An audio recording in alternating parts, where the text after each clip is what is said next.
Well, good morning, everybody. How are you doing?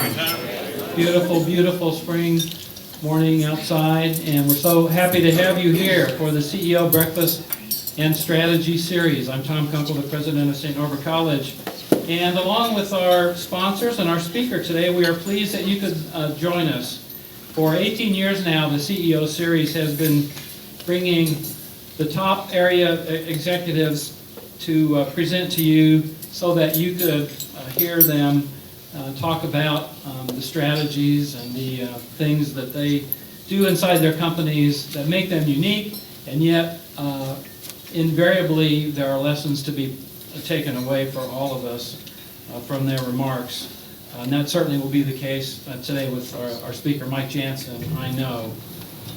This resource is being brought to you through the generosity of our presenting sponsor, WPS Health Insurance Arise Health Plan.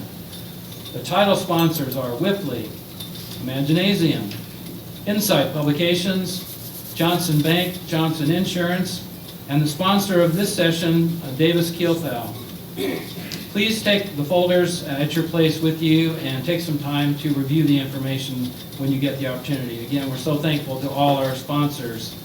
At this time, if you would take a moment and put yourselves in the Lord's presence, we'll say a word of grace.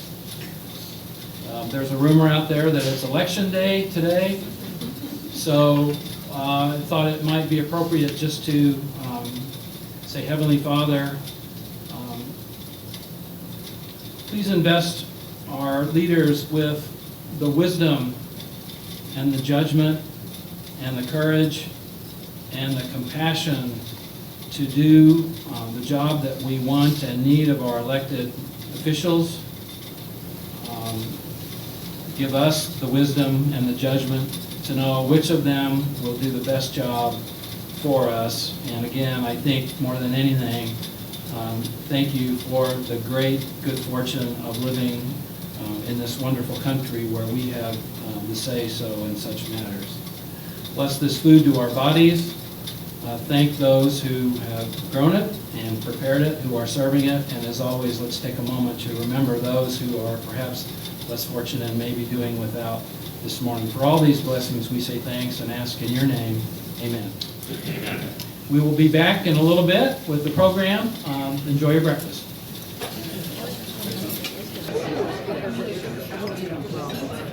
Hope you enjoyed your breakfast.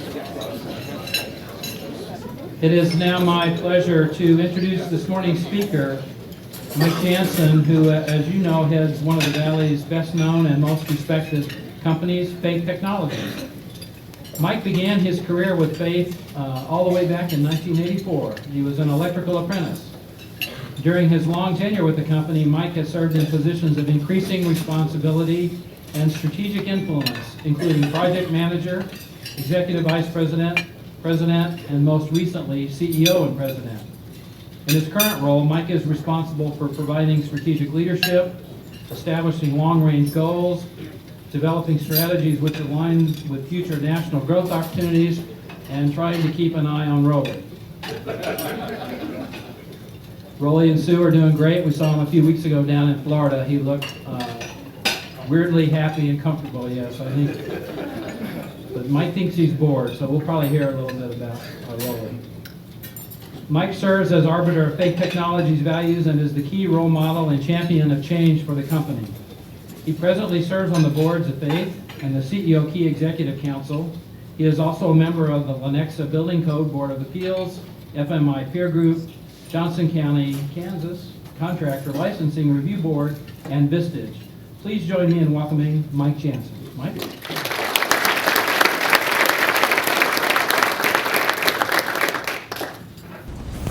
Thank you. Well, thank you for letting me tell our story today. So we've had a lot of history here in the Valley, a lot of growth, a lot of change. So this Grow Big or Grow Home title is kind of catchy, but it rings true. We are a growth company by nature, and there are several points in our history that we had to make a decision on how we're going to grow, what it looked like, what our future looked like. So I'll kind of go through some of that history and talk about how, as a business, we're changing as we're migrating to the next chapter, moving towards Vision 2020. Before I do that, there's a few people in the audience here that I want to mention.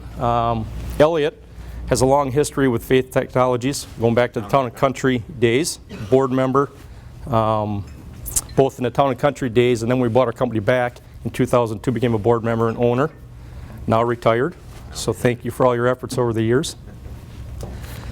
Two executives here, Bob Dokovich and George Vanderlyn, both on my executive team. They may chime in a few times here if I get some of the stats wrong. They're not shy. And then Paul Gale. So Paul and I talked last night. So I told Paul I was going to talk a little bit about Faith Technologies and our story. And Paul's first thing he said was, "Don't give any secrets away." Just kind of. So then we kind of went on to talk, and so I told him, "You're going to tell the story," and he says, "Well, then let me tell the rest of the story." So we'll see what that sounds like. Okay, so evolving business, who we are, who we were, and who we are today, and what are we becoming. So a little bit of our growth history. So Rolly started the company back in 1972. And you can see kind of a real steady growth curve here, which I'm kind of pleased with. A little bit of a hump here during our public years. But other than that, it's a real steady growth curve. Last few years, we got kind of an uptick. That's a positive thing. So the first 25 years-ish or so, Town and Country Electric. So established here in the valley. Really, as Town and Country Electric, we grew Wisconsin-wide, several offices in the state of Wisconsin. Rolly had a McDonald's theory, so it was basically one on every corner. We were going to grow entrepreneurially. We were going to offer our customers everything and anything. We were going to create, again, entrepreneurials that develop business. So it was a great model. It got us started. It created the culture of growth. It established our character. It established our values, merit to the core, our safety values, our growth values. So truly was the roots of our business and still is today. Then we went public. So back in 1998, Rolly had an ownership model, basically that he allowed others in the company. I was one of those that could buy into the company and became owners. I think that was a real empowering thing. So back in 1998, we had an opportunity to merge with 600 other national or bigger electrical contractors in the country and become public. As a team, we decided that would be a good idea. So we became national in 1998. The original name was CCC, Consolidated Capital Corporation. That quickly changed to Building One Services, mechanical, electrical, about $2 billion or so that company grew to, and then became Encompass, which was about a $4 billion a year mechanical, electrical, and some janitorial services. These years were, some people say, the dark years for us. I would say that these were growth years. These were learning years. They were years that caused us to think forward. They caused us to dream bigger. They were critical years to what we are today. So then in 2002, slight softening in the economy. Encompass was being challenged financially. So we went to Encompass and we offered them a buyback. So we wanted to buy our company back, and in 2002 they agreed to that, and we became private again. That's when we became Faith Technologies. We took the name on of Faith Technologies. It took us a couple years to transition, but basically we, over 3-4 years or so, we took the Faith Technologies name on. We've been that identity ever since. So the end part of this graph, 2009 through 2011, that was our recession. So our recession lasted about 3 years. Going into the recession, bringing our values, our character back up, we put a challenge out to all of our employees. We were running about 1,400 employees at the time. And we were really geographically in the Midwest. So we put a challenge out to our employees and said, okay, so what are we going to do here? There's going to be less work next year, and this was right around 2008. There's going to be less work next year than this last year, and who knows how long this is going to go. Are we going to try to maintain what we have or what we're going to do? And pretty much unanimously, the employee base and the leadership base said, we're going to shoot right through this recession. We want to maintain our growth. We're going to do what it takes to go out and get the work that is needed to maintain our customer or our employee base, support our customers. So we did that. Now, if we knew it was going to last as long as it did, we might have had a different idea. But basically, we went into the recession at 1,450, 60 employees. We came out at 1,500 employees.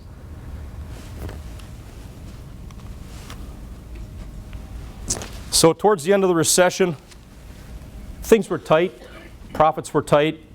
You know, we needed to start doing some different things. So we started with our change implementation. And from this point, I'll kind of talk about what that change is and how it got us to where we're at today. So these years, we've been implementing the change. Again, that's been causing steady growth. 2016, our budget is $470 million. Hopefully we can hit that $500 million mark in sales. And I would say we got good quality of earnings. And then what's up for Vision 2020? What's next for Faith Technologies and our employees and customers? So 2002, basically bought our company back. Big presence in the state of Wisconsin.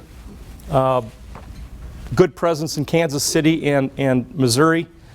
You know, we kind of took the name Faith Technologies back on because of the faith that our employees had, our customers had, our suppliers had, that we're going to get through that change. You know, we basically, through that change, I think we pretty much maintained all of our employees, customers, suppliers. So it was a good transition for us. So over the next several years, we kind of migrated more and more through the center of the country. So as growth, what this depicts is the blue is where we're licensed to do engineering and construction, and the red is just construction. So then, 2011, what were we? Basically, we were jack of all trades, master of some. We were pretty good at what we were doing, but we had pockets. We had profit centers. We had 85 or so profit centers within the organization that basically built businesses within the business. Good entrepreneurial growth model, but not real profitable. We were pretty good. We had good people. So we were just a little bit better than average. If the industry ran 3% pre-tax, we were at about 3.5% pre-tax because we were too stubborn not to be. So we were good, but we weren't good enough. So we, again, jack of all trades. You can say this is kind of recession-proof, but for the most part, we were in construction, so it wasn't as recession-proof as possible. Had some niche markets. We were good at times, but it was challenging. A lot of growing pains, a lot of learning curves. This profit center might have been taking a wastewater treatment plant on and went through the learning curve. Well, this one might too. So we went through that learning curve many times. Back in 2011, we were about 90% plan and spec. We were a bid mill. We basically, projects came in the door, we bid them, we send them out the door. And then we did about 10% or so design build, design assist, which we bring some more value there. That was mainly in our constant presence accounts, manufacturing industrial accounts that we service really heavily in the state of Wisconsin. Construction industry productivity. So we measure it in primary time, secondary time, and waste. We've been measuring this for about 7 or 8 years now. So industry is about 40 to 42% primary time. That's what you pay us to do. That's putting product in per man hour. Secondary time, some is necessary. I think the secondary time industry average is about 33%, and there's about 25% waste. So that's how that breaks down. Then back in 1984, when I first started with Town & Country Electric, I thought this was kind of a neat stat. So there was one office person to about 15 tradespeople in the field. So it took one office person to support 15 people in the field. Industry today is about 1 to 8. So about one office person to about 8 in the field. So more planning, more regulations, more safety, just more things that have to happen. Productivity has increased a little bit with this model per person, but not substantially. So back then our hit rate through the recession, basically we got 1 to 1.4 projects for every 10 that we put proposals on. So very low hit rate. We had 65 or so estimators, and they were just churning out bids. And then when we got the jobs, we tried to bring value.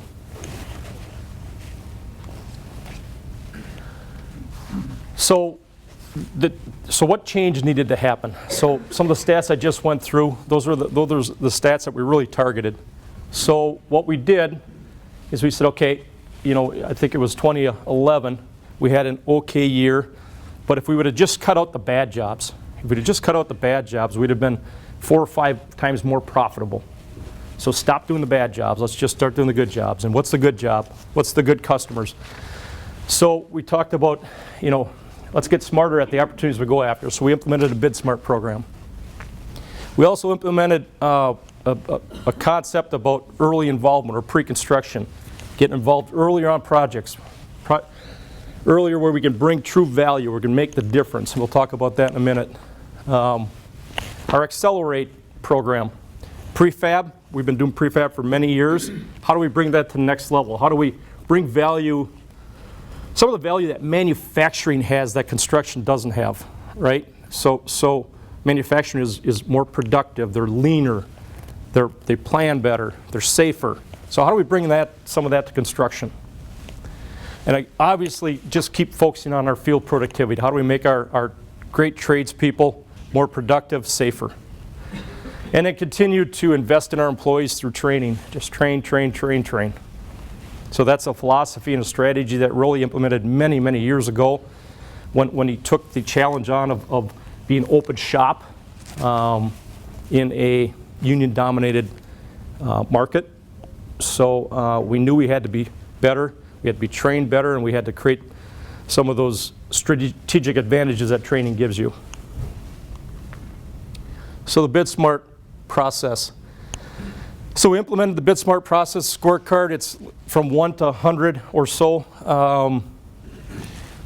And it really just measures things like, can we bring pre-construction? Can we bring value through pre-construction? Can we bring Accelerate? Will they allow us to do manufacturing on some of the projects? Really focusing on, can we bring value to an opportunity? And if we can, it's going to score higher, and we'd qualify that project or proposal to go after. When we first started this in 2010-ish, our level was 45. So we'll bid anything that scores higher than a 45. Our goal was probably 50. So today we are, our minimum is 65 and our goal is 70, and pretty much most everything that we go after today, we have about a 70% score on this bid score. And then pre-construction, early involvement. Where can we bring value? So this chart here basically shows that through a design effort, through design, we can bring more value earlier. We can change more things.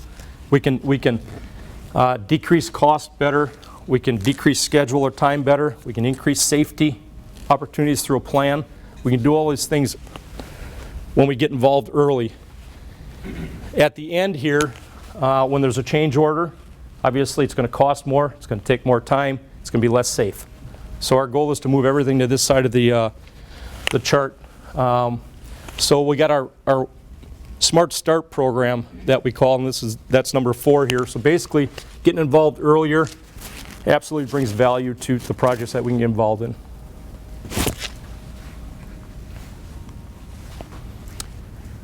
So pre-construction. So put a real focus on growing our pre-construction group in 2014. 2014, in our pre-construction group, January 1st, we were at about 21 people in our pre-con group. By the end of 2014, we had 110 people in our pre-construction group. So tremendous growth through 2014. It was a real strategy, a real effort. Currently, we're at about 135 people in our pre-construction group. Accelerate. So truly bringing manufacturing to construction, prefabbed assemblies or assemblies construction. This is hard. This takes a lot of engineering, a lot of planning, a lot of changing of mindsets, changing the industry. This changes the supply chain. It changes. It attempts to change a lot. We're getting some decent momentum here. Not enough. This is going to be a big focus for us in the future. I think about 5% of our man hours currently are in Accelerate. Our goal is much higher than that. So who are we now? So truly national.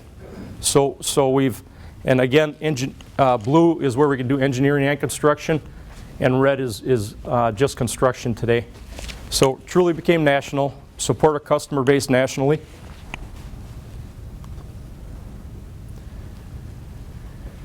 Broke our business down into centers of excellence. So really it's 3 critical areas, 3 businesses within the business. It's general building. And in general building, for example, we have a high-rise group. We do a lot of work in the southeast right now on high-rises, buildings from 20 to 30 stories, multifamily. Got a good model going there.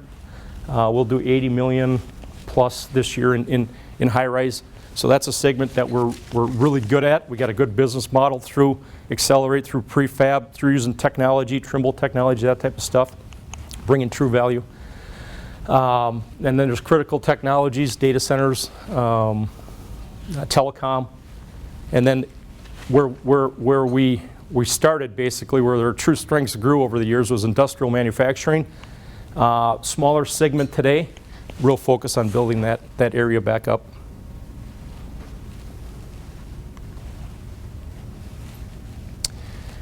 So today in backlog, 65% of the work that's in our backlog is design, build, design, assist. So change it from 90% plan and spec to 65% design, build, design, assist. Truly bringing that value to the projects we get involved in. And about 34% plan and spec, and again 1% service. We're poised for growth. So John, you'll like the picture here, One Menasha Center. Thank you for that effort. So basically we're taking the top 7 floors of One Menasha Center on. It's going to be our innovation center. It's going to be heavily focused on pre-construction and the efforts that go with pre-construction.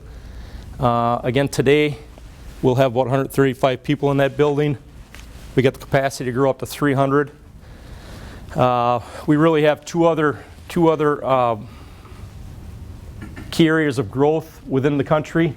Our hubs, Atlanta. We got capacity to grow in Atlanta, that's southeast, and also Kansas City. So poised for growth.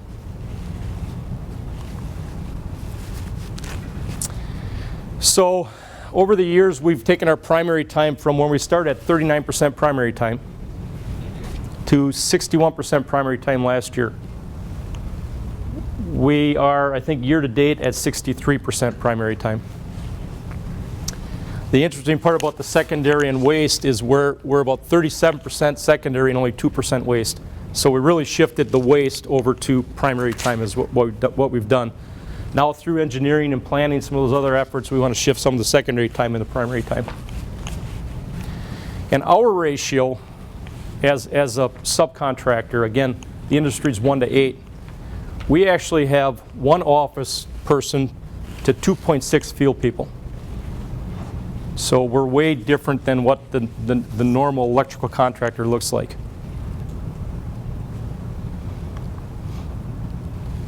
And our hit rate now is at about 40%.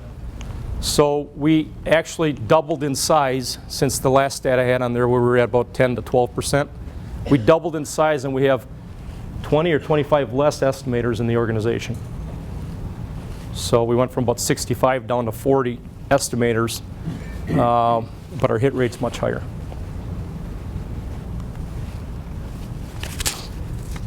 So is it working? So we went out in 2014 and we did this thing. We went out and surveyed about, I think it was 40 or so of our key customers, and we came back with our net promoter score. I'm not all that familiar with that, other than I know the higher it is, the better off we are. And they tell me that at 86 is pretty good. So I think we're very proud of that, looking at some of these other companies. I think the industry, what I heard was 42 to 44 is a net promoter score in our industry. So 86 tells me that we are doing things right, that our customers want more of what we're doing, and they're promoting growth for us.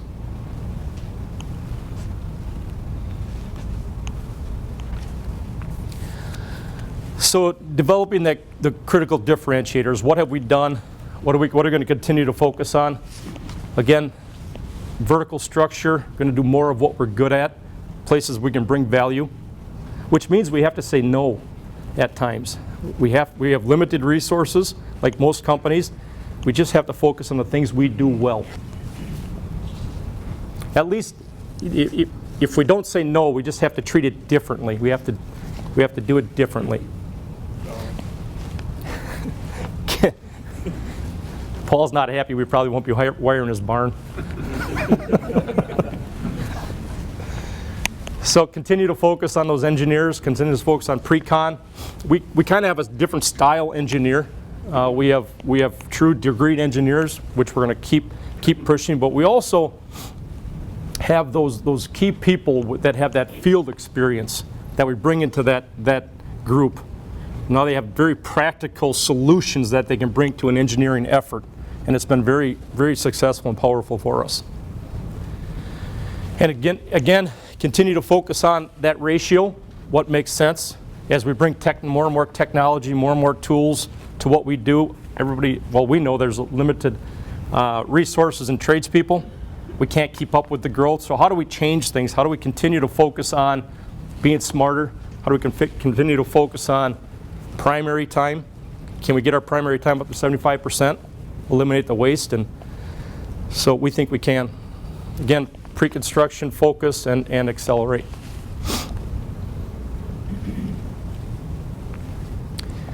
So over the last few years, we've had profitable growth. What has that allowed us to do? Basically, we started an ownership succession process in 2012. So made some great strides. In 2014, we were able to transition about 30% of our ownership from some of the guys that helped us buy the company back originally, directors, into employees' hands. So that took a lot of resources, financial resources. Got that done in 2014. It was a great accomplishment. We did another transition in 2015. We were able to do another piece, and also between now and 2018, we're positioned to transition about 40% of that ownership once again. So continue to transfer the ownership, continue to revitalize the company, create long-term vitality, and again, poised for growth. Our customers are asking for more. So on the life cycle of a company, I think before we started the transition in 2012, we were probably just getting over the top of maturity, kind of starting to decline. We had to make a decision where we're going to transition the company, the ownership, or we're going to sell the company. What were we going to do? We decided that we're going to revitalize the company. We're going to take on a strategy that continued to pass ownership on from generation to generation, kind of a pay it forward plan. So we put that in place, and I would say at this point, we're probably early on in our growth curve. I think there's a lot more here. A lot more you're gonna see out of Faith Technologies over the next few years. So what can 2016, 2017, 2018, 2020, what's Vision 2020? What can that look like? This is where Paul starts telling the rest of the story, but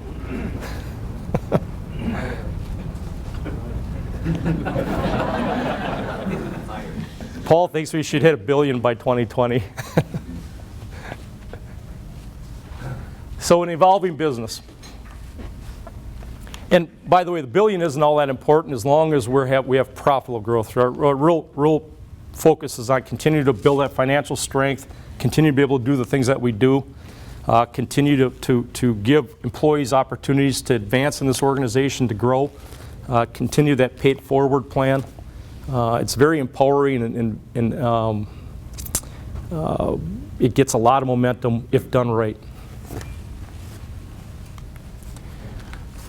So then and now. So basically we moved from being a regional supplier or company to truly national.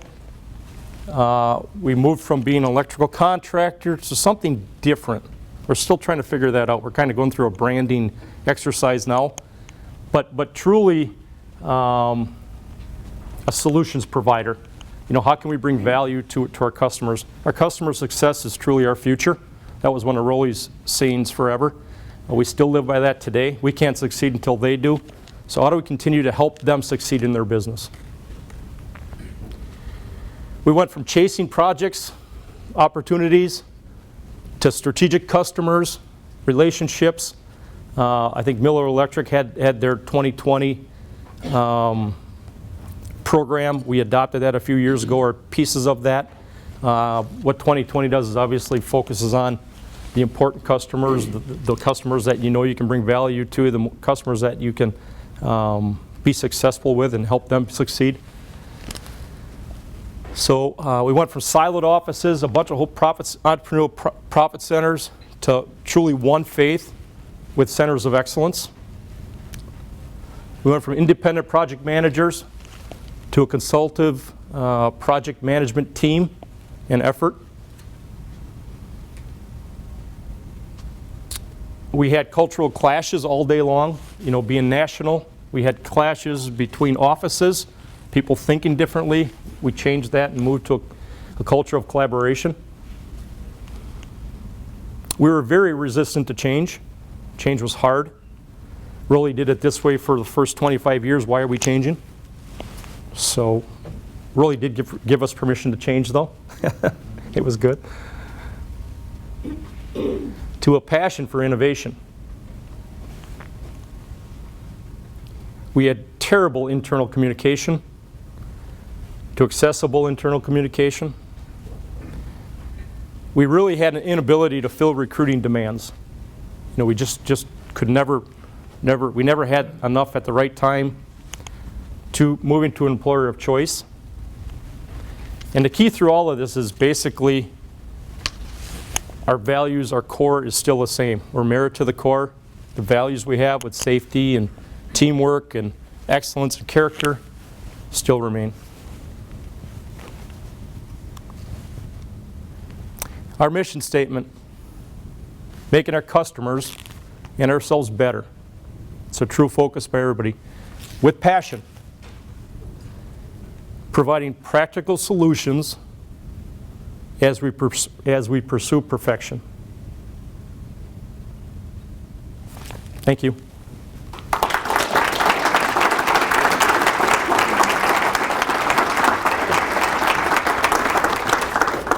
Take a few questions, Mike? Sure can. Maybe I'll start. One of the many remarkable things about Faith is your passion for safety. Mm-hmm. Can you talk a little bit about that and how you work at it to try and ensure it? So you hear the word good to great. I'd say one of the areas that we're closer to great at is safety and the character it takes to be there. We actually won an award this year for subcontractors, over 3 million man hours worked. We're the safest contractor in the country. So accolades to all of our folks for that. few years back, we were trying to figure out how to take our safety culture to the next level. And what we learned is it has to happen through the plan. It has to happen through technology. We have to control our own destiny. By just walking on a job site with a plan and spec and taking a look at it and say, okay, this is what we're going to have to do. Now let's be safe. What we're doing today is we're designing safety into our plans. So we're moving man hours from the job site into a controlled atmosphere. We have a ladder last policy where ladders are the last resort. There's nothing safe about a ladder. So how do we plan? Trimble technology, for example, XYZ technology. It's a technology that basically uses robotic system to help you plot points for anchors and that type of stuff. So what it helps us do, and I'll just give you one example.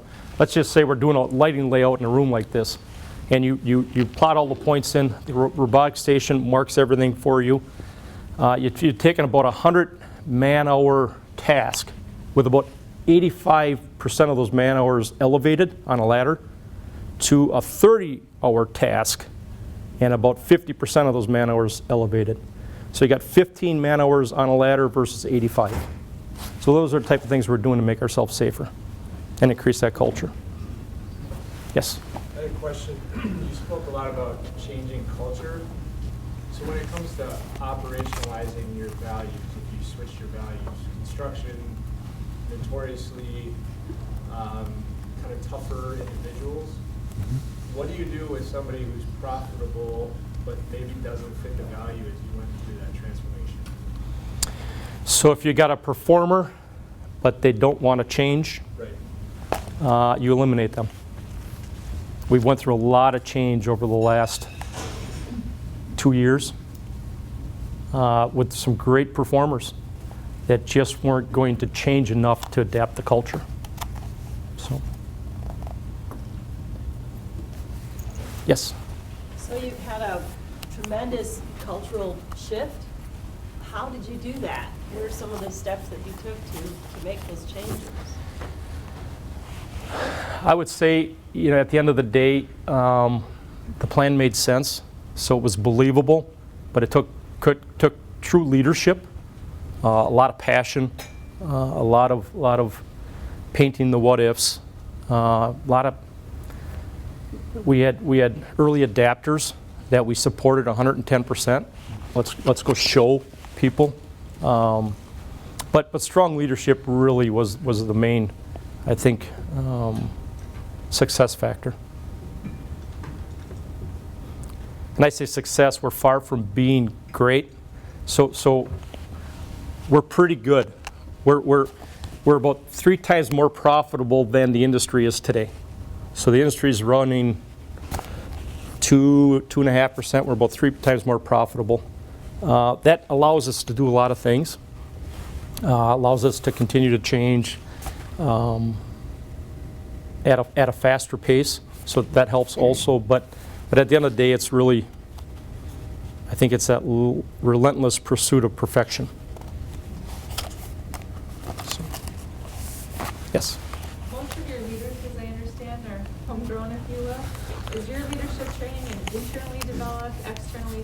Talk a little bit about, if you would, what your leadership development is. And then also, I was surprised to hear the high manufacturing component. What exactly are you manufacturing? Is it like electrical panels? So I'll start with the manufacturing piece. So our goal is to have 20% of our man hours shifted to accelerate within the next, by 2020. So today we're at 5. We're going to shift 20% of the man hours. So we're going to design a lot of assemblies and then engineer those assemblies into our designs. We're early on in that stage. We're also supporting some of our larger customers with assemblies for critical technologies or mission critical facilities. So skids, that type of stuff that we do in there. And then we go all the way to, I'll call it prefab. So just value adding material, repackaging, taking care of the waste. Logistical controls is key to accelerate. So if we can allow our tradespeople to be 75% primary time. And how do we do that? Well, we bring the right material in the right place at the right time, material and tools. Right material, right place, right time, value added. You know, we can, within 30 feet or 30 seconds of each of those employees, they can be much more profitable and productive. And then on the training side, trades training we brought in-house several years back. We continue to challenge the way the industry was training tradespeople.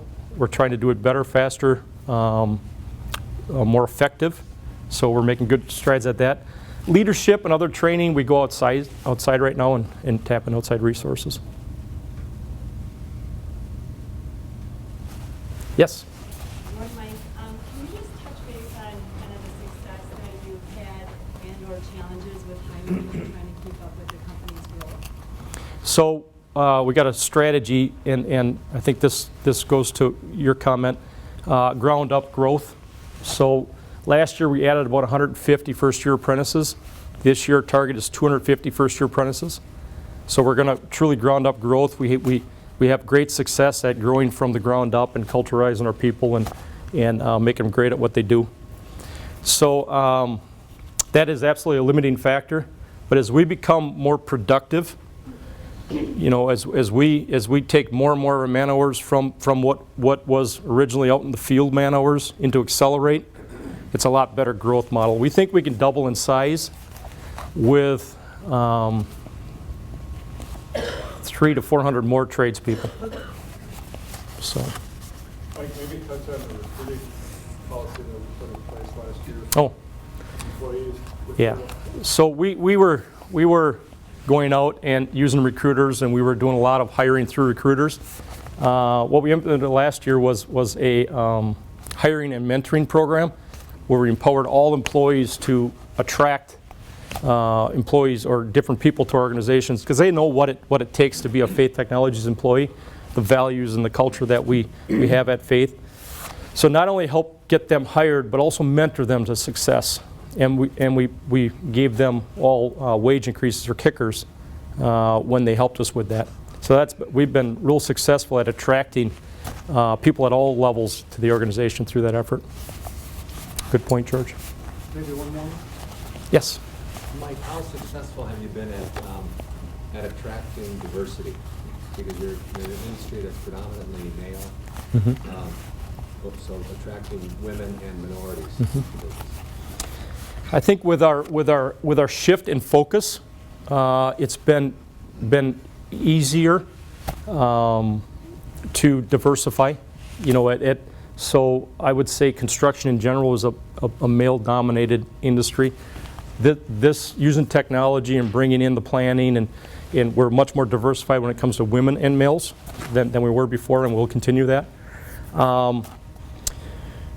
We have Kansas City, Atlanta are truly diversified markets that we have a lot of focus on continuing to expand that and grow that. So. Thank you, Mike. Please join me in thanking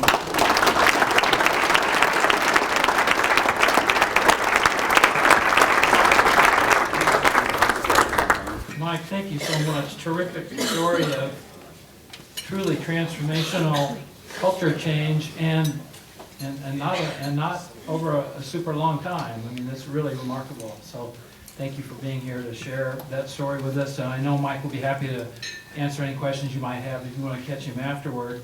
I want to thank you all for coming. If you'd like a DVD of Mike's presentation, please see Amy Sorensen, my colleague. She's in the back with her hand up. Amy, and for those of you who had intended to come to Peter McMahon's session up at St. Norbert, we got snowed out. Do we have Peter rescheduled yet? We do. Tuesday, May 17th. Tuesday, May 17th. Just ahead of the commencement. Yeah, Just after commencement.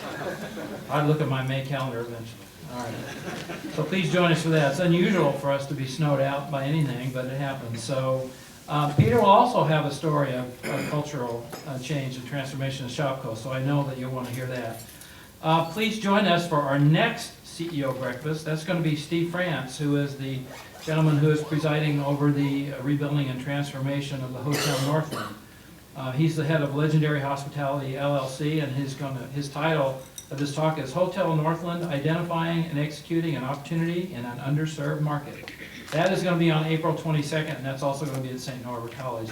Thank you for being here. We really appreciate it. Mike, thank you very much, and have a great day, everybody. Go vote.